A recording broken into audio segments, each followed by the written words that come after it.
Hello gamers, and welcome back to Solo Spelunking, to another episode, this time of my Cairn solo RPG, playing the adventure Reavers of Harkenwold, and this will be session 9.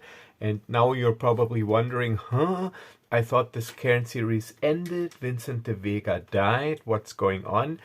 Yes, you are right. Vincent de Vega died, and actually I did want to end this series. However, I think the story is pretty interesting at the adventure, and I really wanted to see how this rebellion against the Iron Circle continues and how the story continues. So I figured it would be a waste of this perfectly good product, the adventure, to just not play it any further because my character died. I mean, there are lots of heroes in the world, so I figured I just continue with a new character. And this is what I will be doing today. This is my new character, Cairn, a human ranger. And I implemented what I thought in my last session in feedback. I divided up willpower into the stats intelligence and charisma. I created him off camera using my heroic Cairn rules. I got very lucky. I rolled an 18 and I assigned this to strength because I really want to have some staying power. And I got dexterity 12, intelligence 12, charisma 11, hit protection I rolled a 4, so there I was unlucky. And by my Cairn heroic rules, it is raised to 5, so this is the minimum. I got a damage reduction of 1 only, because I'm only wearing leather armor, starting with the standard 10 gold pieces that I always give my characters to start with. For my skills, I picked stealth, survival, and perception. This is my fate point. These are my scars. I didn't have any. And for my gear, so this is a ranger. I have, of course, the trusty adventurer's belt. Never leave home without it. Occupies 1 slot. I'm wearing padded leather armor, providing me with a damage reduction of 1, taking up a slot. And not using a slot, I'm wearing a hooded brown-green cloak over it to give me some camouflage. I'm having a longbow, which is bulky, takes up 2 slots, and in close combat I'm fighting with 2 scimitars. D6, so also 2 slots. I have 3 rations. 3 rations can be bundled into 1 slot according to my rules. I got a bedroll and a water skin. And of course, because I'm a lonely hero, I can use the D6 fray die. So I'm at 1, 2, 3, 4, 5, 6, 7, 9 slots. So I got 1 slot left. Otherwise, I would be at 0 hit protection. So I'm carrying all that I can and that I need. And so this will be Cairn. So what's his deal? Why is he getting involved in this rebellion? So he is a ranger, so he is not really a people person. But he had a sister who lived in the village of Marl, and the village of Marl was sacked and burned down by the Iron Circle to set an example and to intimidate the other inhabitants of the barony. So his sister, she got killed by the Iron Fang when they sacked Marl. Of course, Keldor, he didn't know about this, so he wanted to visit his sister, and much to his despair, he found out that there was not much left of Marl, only ruins and burnt down buildings. And so he went to one of the surrounding homesteads and asked around, and they filled him in basically about the Iron Fang invading the Vale, and about this growing resistance. But so they filled him in. And they also told me, Keldor, that maybe I should go to Albridge and talk to Dargarmath to see what's going on. And but now, of course, I'm fueled with rage because my sister, she got killed. So I got a personal reason to exact revenge on the Iron Circle. And on my way to Albridge, I spotted an Iron Circle supply caravan. So the homesteaders, they also told me how to distinguish or how to recognize the Iron Circle. So I'm pretty sure that this is an Iron Circle supply wagon. So I decided, why not do a little partisan action of my own and ambush this supply caravan. So here I already set this up because I wanted to start the session with some action. And so this is the supply wagon here, and this is the driver, this is the leader, the sergeant, and we have an Iron Circle wood soldier, also like a ranger, and he is moving along on foot, keeping an eye on the area. This horse, it's not going very fast, so it's just a slow walking pace because it's got a heavy cart to pull, so he can easily walk along. So let me show it to you, the Iron Fang wood soldier. So he also has a bow, cloak, and I think some melee weapons. So they seem to be hobgoblins, but I don't care. This is the sergeant with a long sword, leather armor, dagger. And this is just the driver, the cart driver. So yeah, that's him. So this is the cart pulled by a horse. And of course, the most important person, my character. This is Cairn. I made good use of the bandit pawn I got in my advent calendar. So this is my cloak. Alright, so I got a white brimmed hat, but just assume this is a hooded cloak. Leather armor, one scimitar, I got another one, and I got a bow, but it's not on the miniature. So this is will be my new player character going forward with this season. Let's see, with this series. Let's see how he does. Alright, so it'll be this encounter that I am playing now. It is slightly improvised. The encounter waylay the caravan. So I will read. After the adventurers set their ambush, read. A large wagon pulled by a big cart horse creaks along the dusty road. 3 Iron Circle soldiers in black cloaks with grey circles plod alongside. So only 1 and 2 are, while a 4th drives the wagon. So 1 plods along, 1 sits, and 1 drives the wagon. Alright. Another human in chainmail with a dark hood. So this'll be another hobgoblin in leather armor with a dark hood over his head, sits near the driver. That'll be the sergeant. Unlike the soldiers, he wears a red surcoat and his circle design is black trimmed in gold. So actually this is a female, so her. And her circle design is black trimmed in gold. Ahead of the wagon, clockwork creature, you can ignore this. Alright, so this is the wagon trotting along. So the description does not really fit because yeah, I improvised it a little. And since I am ambushing them, I will get the initiative if I pass a dexterity save using my stealth skill. So that gives me a +2. So I have an effective dexterity for this check of 14. So let's get my dice out. Alright, so I need to keep my gaming space a little better organized.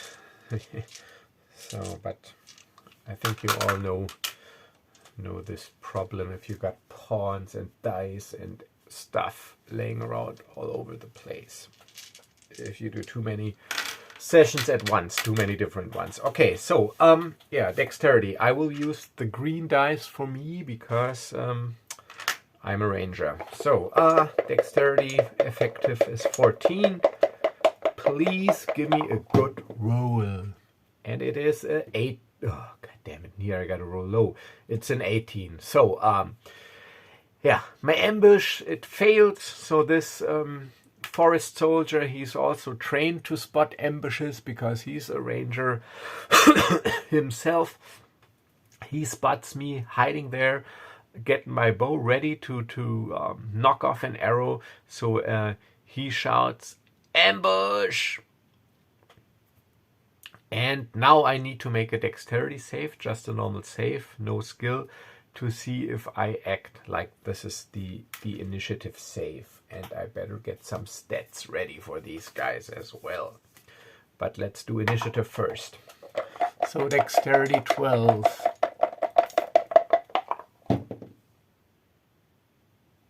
Oh, god damn it, 15. All right, so I do not get to act in the first turn. Only the enemies.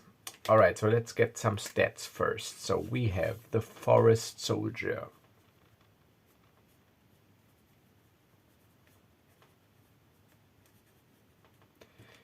All right, the forest soldier, he's got leather armor, so damage reduction of 1. He's got a hit protection of 5 because he's level 2 and it's 3 plus 1 per level, so hit protection of 5. Strength, it's just average, so it's 10. So I got his damage reduction, I got his hit points, I got his strength and his damage. So he's dealing d8 with a longbow. And in melee, he uses a short sword. And so that will be, melee is d6. Alright, that's the forest soldier. The driver, he will not enter the fray. He will see that he keeps the horse in line and the cart safe. So I just set him up if I need it later. But the sergeant, he will, or she will also engage. So the sergeant, she's got a damage reduction also of 1. She's got a hit protection of 6 because she's level 3. She's got a strength of 10 as well. And she is using a longsword. Deals 1d8. And she also fights with a dagger 1d6 two-handed. Dagger d6. Alright, so let's see how this goes. It didn't start well because yeah, I failed my ambush stealth roll and my initiative roll and everything. So yeah, so he will just take cover behind the cart. So he'll move up, he will move here and unleash or knock off an arrow into my direction with a d8, and I am using these orange dice for the enemies. So he shoots. Oh, come on, you gotta be kidding me. Alright, so that's a 7 already. So this, alright, so this is reduced to 6, which takes away all my hit protection of 5. So I'm at 0 hit protection, but also I'm already taking 1 point of critical damage. My strength is down to 17, and now I need to make a save, but thank God I got strength 18. Now I'm at 17, so I'm pretty confident, but this is not how actually I imagined this would go. 7, yes, so I still stand. And now the sergeant, and then it's my turn. Okay, the sergeant, she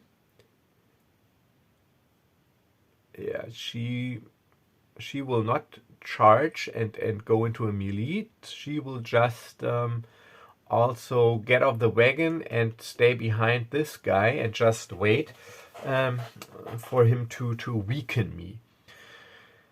Alright, so now these guys, they are in cover. So now it's next round, it's my turn and then it's their turn. So I need to move so that I can get a clear shot. So I can move 8 spaces. 1, 2, 3, 4, 5, 6, 7, 8. So I'll move down here so that I can get clear shots. And now I will shoot at the forest soldier with my longbow, also dealing 1 d8 points of damage. But I still have my fray die, but I will use this one afterwards. So 1d8 for the forest soldier.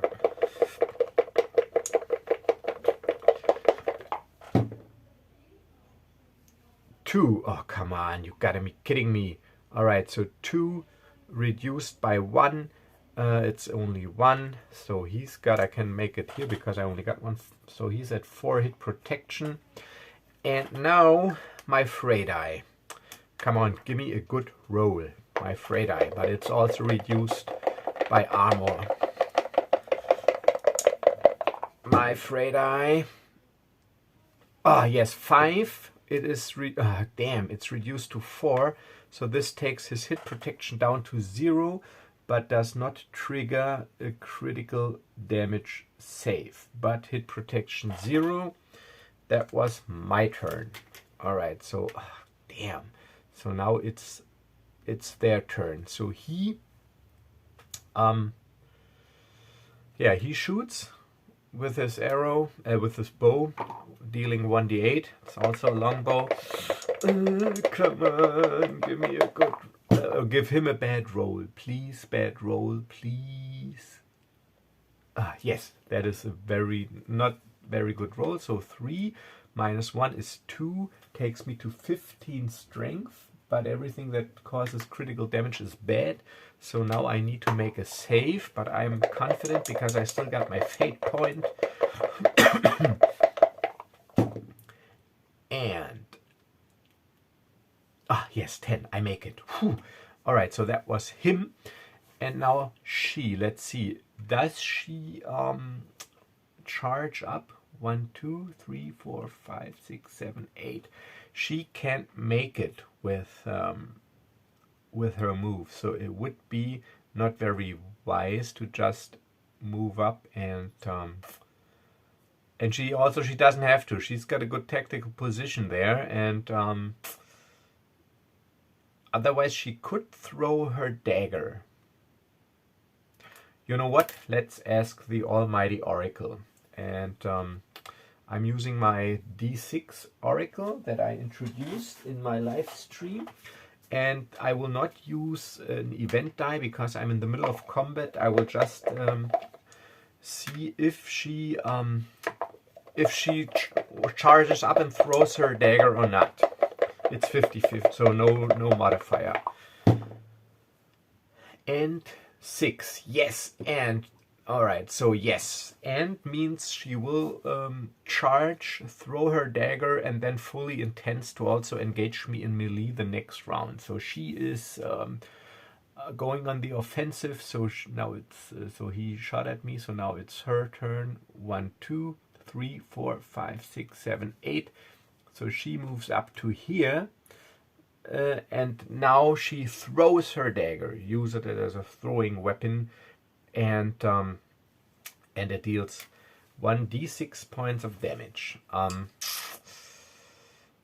Yes, but then she can't use it in melee, but she can deal damage. So yeah, please give me a good or her a bad roll. I'm so happy that I rolled 18 for strength. No, it's a 5. Reduced by 1 is 4, so I'm at 11 strength. Damn you. Alright, now I think it's already time for the fate point. Please. Yes, I make it. I do not need my fate point. It's 10. All right, so I'm still standing. So now it's my turn. So he shot at me. She charged and threw the dagger. Now it's my turn. So I need to reduce incoming damage. So she's not engaged, has not engaged me in melee yet. So I still have time to get another longbow shot in at him. So that's 1d8 points of damage. Hopefully taking him out of the fight.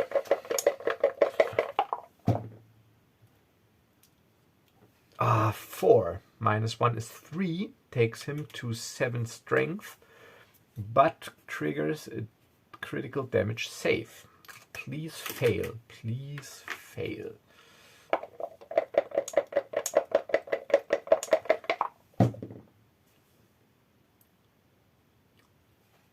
Yes, he fails. 14. So I kill him. The arrow hits him in the throat. And he goes down. And now I still have my Frey die. And I'll use the Frey die for another quick shot. So I can knock off shots quickly because I'm an heroic archer.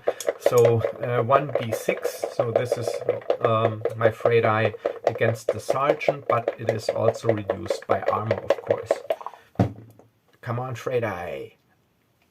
Yes, 6 minus 1 is 5. So this takes her hit protection down to 1 point of hit protection. But it is her turn now, so I can cross out the dagger. He threw it, it's on the ground. So she charges up and attacks with her longsword. And I think it'll be fate point time now. And yeah, and then I gotta kill her in melee using my 2 scimitars. So, but first things first, she attacks with her longsword. Please, not a good roll. Oh, come on, it's a 7. Minus 1 is 6, so my strength is reduced to 5, from 11 to 5. And now I need to make a save. Please, 7. I don't make it, but I already spent my once in a lifetime resource. It's gone, so this means that I can ignore the effects of the critical damage. I can keep on fighting, and now it is my turn. And now first I will attack with my 2 scimitars. So I just drop my bow to the ground and draw my scimitars. I don't count this as an action. And now I'm attacking with 2 scimitars, so it's d6, d6, but I use only one of them, and then I can use my Frey die. Scimitars, come on, 4. Minus 1 is 3, so that is 1 point of hit protection and 2 points of strength. So she's at strength 8 and needs to make a critical damage save. Please fail. Please fail. And she makes it. She rolls a 2. So now I use my Frey die. 1d6. Still reduced by armor. Please not a 1. Please not a 1. I need her to trigger another save. Please not a 1. Yes, it's a 6. So that is 5 points. So her strength is down to 3. Yeah, so 6 minus 1 is 5, down to 3. Whew. This is a really intense encounter, so please don't make it. Please fail. Fail. Fail. Oh no, I can't believe it. It's a 2. No, she rolled a 2. She made it.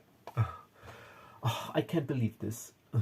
So I think this is it again, because she will deal critical damage and I can't use my fate point anymore. How can you be so unlucky? How can you be so unlucky? But maybe she rolls a 1. So now it's her turn. She attacks with her longsword. And maybe I have a very, very slim chance.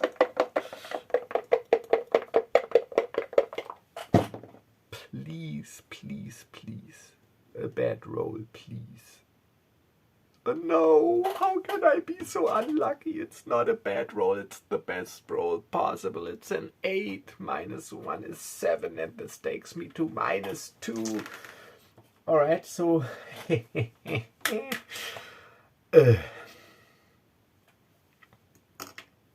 Alright, so like I said, let the dice fall as they may.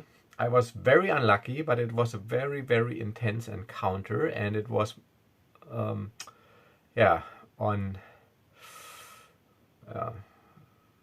I was on the verge of success, but I did fail. But at least I failed trying to avenge my sister. So this was a very short interlude of my new hero, Cairn, who is now dead as well. But don't worry, there are tons of heroes in the world, and I'll give it one more try with another hero. So my Cairn series, it will continue, because I do want to play out this adventure some more, and to see how the story evolves if we finally manage to defeat the Iron Circle. So I'll give it one more try with another character, and then maybe I don't know, I see. But this is it. There's no cheating, there's no retconning. It was a pretty intense encounter, but finally, or in the end, I didn't make it. Damn. Why did she make this last save with a 2? Why? Well, anyways, I hope you had fun, and maybe those of you who like my Cairn series more than my Dungeons and Dragons series are happy that the series will continue. So I'll see you in the next episodes, and till then, have a nice day, stay safe and stay healthy, and of course do not forget to subscribe. Bye bye.